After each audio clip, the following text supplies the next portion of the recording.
This week, you're going to be moving into Luke, the second of the Gospels that we're going to be reading. And I mentioned early on that we're reading the Gospels in an order most people wouldn't read them. We're reading Matthew, then Luke, then Mark, then John.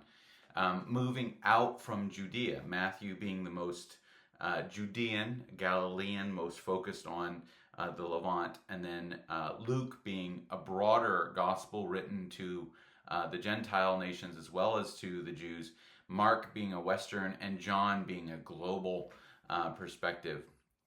But one of the things that you will notice as you read through the Gospels is some of the people in the narrative are named and some of the people are not.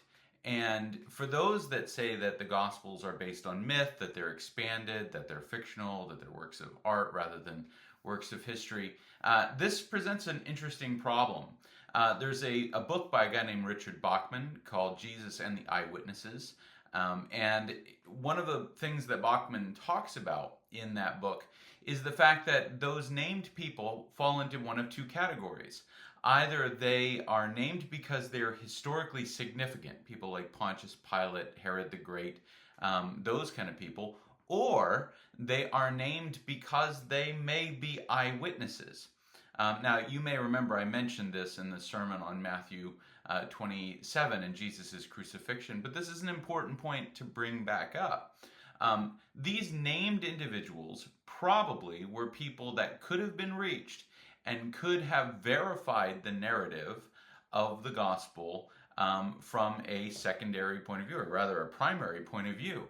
And so we don't just have written works that tell us about a Jesus that we have no verification of, but in that first century, they would have actually been able to interact with these eyewitnesses. And the Apostle Paul actually talks about that in 1 Corinthians 15, and I think it gets missed that there were a number of people that the early church could actually speak to directly who could verify the facts of Jesus' life, of his crucifixion, and his resurrection.